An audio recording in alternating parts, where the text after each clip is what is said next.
네, 안녕하세요. 엘리아입니다. 반갑습니다.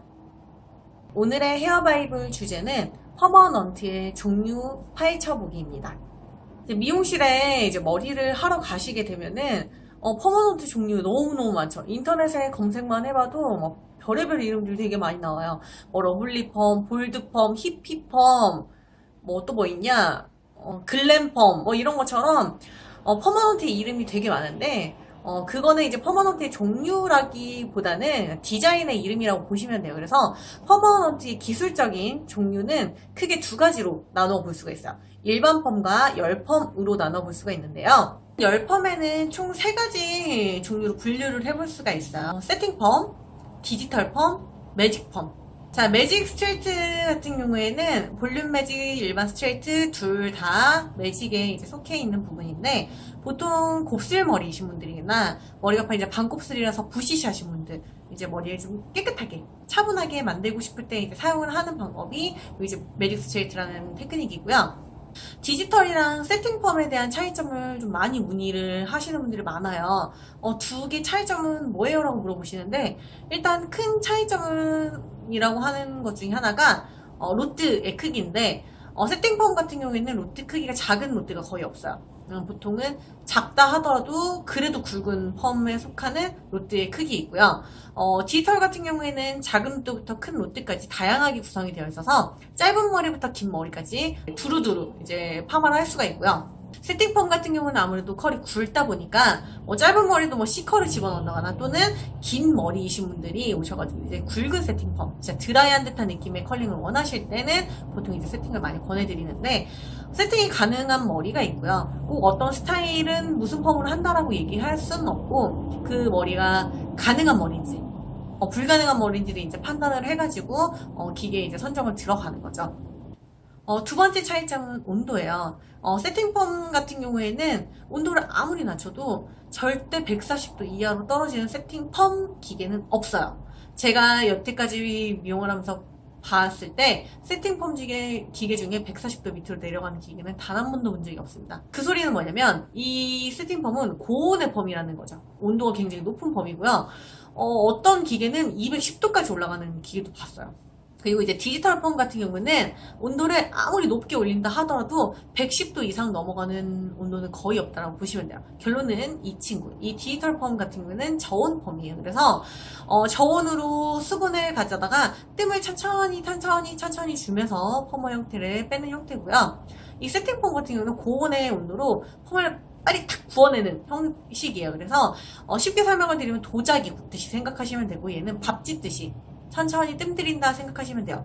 아무래도 뜸을 오래 둔 펌머 형태가 윤기는 훨씬 더 많이 나겠죠. 탱글탱글한 느낌은 훨씬 더 많이 나지만 자연스러운 컬링, 늘어지는 듯한 웨이브는 아무래도 세팅 컬이 훨씬 더 그런 느낌을 많이 가지고 있고요. 손상도 부분도 많이 물어보시는데, 손상도 부분은 꼭 세팅 펌이 고온이라고 해서 더 많이 상하는 것도 아니고요.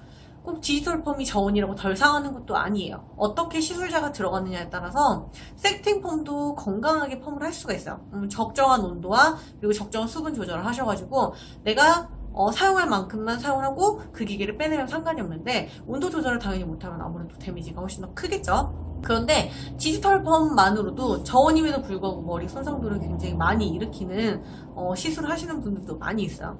이제 아무래도 펌워가 안 나올 것 같은 그런 불안감에 온도를 생각하는 것보다 조금 더 높게 올리는 경우들도 있고요. 그리고 수분량을 좀 더 많이 흠뻑 적셔서 하는 경우들도 있는데, 그런 경우는 아무래도 머리가 아무래도 데미지가 클 수밖에 없겠죠.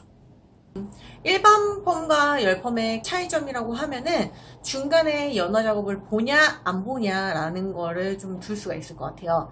일단 일반 펌의 시술 방식을 간략하게 좀 설명을 드리면, 약액을 바르죠. 커트를 끝나고 약액을 바른 후에 그 약액을 헹궈내지 않고 그 위에 바로 로트 와인딩이 들어가요. 그리고 가온 처리를 하고 어느 정도 일정 시간이 지나면 중화를 하고 로트 아웃을 하는 그런 이욕식의 콜드 펌머 형식이라고 보시면 될 것 같고요. 이제 열펌 같은 경우는 중간에 연화라는 작업을 보고 난 다음에 다 헹궈내고 난 다음 약액이 없는 그 상태에서 와인딩이 들어가요. 그래서 세팅을 만다거나 매직 스트레이트 이런 곱슬을 피는 작업들을 할 때는 대부분 열펌이 그런 형태를 띠고 있다라고 보시면 될 것 같아요.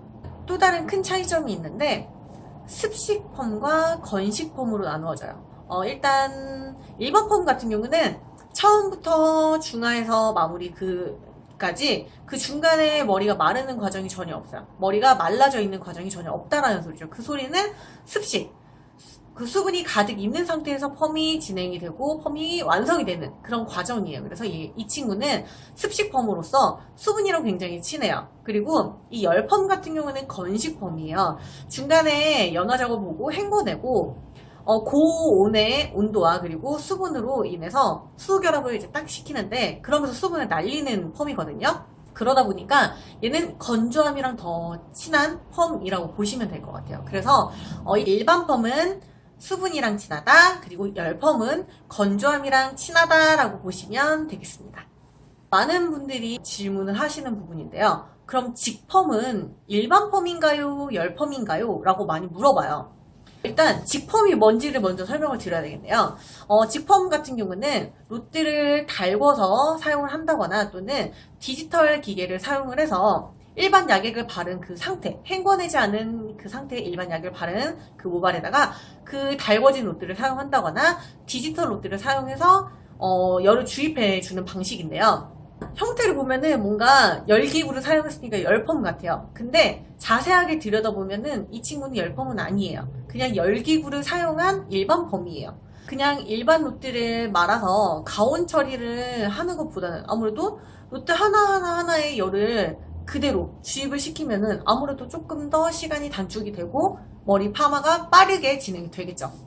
빠르게 작업을 하기 위해서 어떻게 보면은 미용사들이 만들어내는 펌의 종류가 아닐까라고 생각을 해요. 저는 개인적으로 직펌을 안 하지는 않습니다. 하기는 하지만 그 직펌이 우리가 말하는 열펌이라고 말하지도 않아요. 열펌이 아니잖아요. 직펌은 일반 펌이에요. 약액 발라서 중간에 헹궈내지 않잖아요. 그리고 일반 약액을 사용을 하잖아요. 디지털 기기를 사용한다면 그게 열펌이 아닌 거잖아요. 그렇기 때문에 정확한 정보를 전달을 하는 거는 당연한 거고요. 제가 직펌을 사용할 때는 딱 하나예요. 머리가 건강하신데 조금 탄력 있는 웨이브를 빼고 싶어요. 그런데 일반 펌을 하자니 약간 컬링이 좀 지저분할 것 같고 그래도 그나마 조금 굵은 롯들을 사용해서 좀 컬을 리치감 좀 굵게는 빼고 싶을 때 그럴 때 사용을 하는 방법을 할 때는 이제 직펌을 좀 사용을 하지만 보통은 직펌은 그렇게 많이 사용하지 않습니다. 결론은 직펌은 열펌이 아니라 일반 펌이다 라는 겁니다. 자, 마무리 손질법. 네, 이거 굉장히 중요하죠. 펌 마무리 손질법, 열펌을 할 때, 일반 펌을 할 때 어떻게 손질하고 계시나요? 제가 이걸 물어보는 이유가 열펌과 일반 펌을 했을 때 손질법이 아예 다르셔야 돼요. 예를 들면은 내가 예전에 무슨 파마를 했어요. 일반 펌을 해가지고 그때 어떤 제품을 하나 구입을 했단 말이에요. 그 구입을 했던 그 제품은 그냥 파마를 하면 다 바르는 건 줄 알고 계시는 분들이 되게 많아요. 제품에도 수분이 많이 들어가 있는 수분 에센스가 있고요. 그리고 유분이 많이 들어가 있는 유분 에센스가 있어요. 두 종류를 적절하게 사용을 해주셔야 되고 적재적소에 알맞게 사용을 해주셔야 모발이 훨씬 더 손질하시기가 편하실 거예요. 제가 앞서 말씀드렸던 내용 기억하시는 분들은 이해가 좀 잘 가실 거예요. 아까 일반 펌은 습식이었고요. 그리고 열펌은 제가 건식이라고 말씀을 드렸어요. 자, 그런데 아까도 말했죠? 일반 펌은 수분이랑 친하고요. 그리고 열펌은 건조랑 친해요. 근데 내가 가지고 있는 게 예전에 샀던 수분 에센스란 말이죠. 일반 펌을 할 때는 바르고 다녔어요. 자, 근데 이 열펌을 하신 고객님이 자꾸 젖은 머리에다가 수분 에센스를 발라요. 제가 뭐라고 했어요? 얘는 건조해야지 머리가 탱글탱글탱글탱글 웨이브가 살아난다고 했어요. 근데 거기에다가 머리도 안 말리는 거에다 플러스 수분 제품을 듬뿍 발라놓으니까 컬이 다 늘어지는 거예요. 늘어져 보일 수밖에 없어요. 얘는 손질을 건조하게 해서 유분 에센스를 발라야 되니까. 그렇기 때문에 내가 어떤 펌을 했느냐에 따라서 제품 선정도 굉장히 잘 해주셔야 되고요. 그냥 내가 예전에 사놓던 제품을 그냥 바르시는 게 아니고 내가 오늘 어떤 펌을 했느냐에 따라서 제품도 바꿔서 사용을 해주셔야 돼요. 그래야지 내가 한 머리를 예쁘게 관리를 할 수가 있는 거고요. 그렇기 때문에 일반 펌 같은 경우에는 손질법을 설명을 드리면 머리를 감고 나오시잖아요. 수분이 촉촉히 있는 상태에서 수분으로 채워줄 수 있는 수분 에센스를 바르신다거나 컬이 더 흐트러지는 게 싫다라고 하시면 글레이즈 같은 거를 바르셔가지고 컬이 흐트러지지 않고 고정이 될 수 있는 컬 고정 제품을 바르시는 거예요. 그 상태에서 자연 건조를 하신다거나 뜨거운 바람 절대 안 됩니다. 찬바람을 이용해서 밑에서 위로 이렇게 구겨주듯이 말려주시는 게 가장 좋은 방법이고, 일반 펌 하실 때 이렇게 인터넷이나 이런 데 보시면은 파마머리 이렇게 돌려 말리는 거예요. 그래서 막 이렇게 돌려 마시는 분이 되게 많으신데, 일반 펌은 돌려 말리는 펌이 아니에요. 걔는 구겨 말리는 펌이에요. 말려주시는 방법도 아래에서 위로 이렇게 구기듯이 말려주시고, 꼭 다 말리시고 제품을 바르시는 게 아니에요. 이 아이는 수분이랑 친하기 때문에 수분을 확 가둬놓을 수 있는 수분 에센스를 바르신다거나 또는 컬 고정 제품을 바르셔가지고 컬이 흐트러지지 않게끔 관리를 해주시는 거고, 머리 이렇게 다 마르고 난 다음에 이렇게 빗질하지 마세요. 그러면은 컬이 다 풀리면서 머리가 부응하고 떠요. 그렇게 손질하시면 안 되고 아래에서 위로. 만약에 시간이 좀 지났는데 머리가 약간 부시시해졌다, 그럼 얘랑 뭐가 친하다고 했죠? 수분이랑 친합니다. 물을 살짝 발라주세요. 그러면은 컬이 다시 탱글탱글탱글 예쁘게 살아나실 겁니다. 자, 열펌의 손질법이에요. 열펌 같은 경우는 제가 앞서 말씀드렸죠. 얘는 건조랑 친해요. 절대 수분이랑 친하지가 않기 때문에 머리를 감고 나오셔가지고 이 젖은 상태로 돌아다니지 마세요. 얘는 머리를 말리셔야 되는 펌이에요. 건조가 돼야 컬이 없던 컬도 살아나는 펌이라는 거죠. 그래서 젖은 상태에서 유분 에센스를 살짝 발라주세요. 컬 고정 제품 바르시면 안 됩니다. 말리실 거기 때문에 머리를 전체적으로 말려주시는데, 이때 말려주실 때 열펌 같은 경우는 돌려 말리시는 거야. 내가 원하는 방향대로 앞으로든 뒤로든 돌려 말리시면서 결을 만들어 주시는 거죠. 그러면은 컬이 한 컬로 이렇게 흐르듯이 컬링이 예쁘게 마르고요. 마무리 제품도 굉장히 중요하겠죠. 이 아이는 절대 수분 에센스 바르시면 안 돼요. 열심히 말려놓고 수분 에센스 바르면 도로 수분을 보충해준다라고 하면 머리가 다 늘어질 수밖에 없어요. 그렇기 때문에 수분 에센스가 아니시고 오일 에센스, 유분 에센스나 또는 컬크림 같은 거를 바르셔가지고 컬을 부드럽게 고정을 하실 수 있게끔 작업을 해주시면 될 것 같습니다. 자, 이렇게 퍼머넌트에 대해 한번 파헤쳐 보았는데 좀 이해가 잘 가시나요?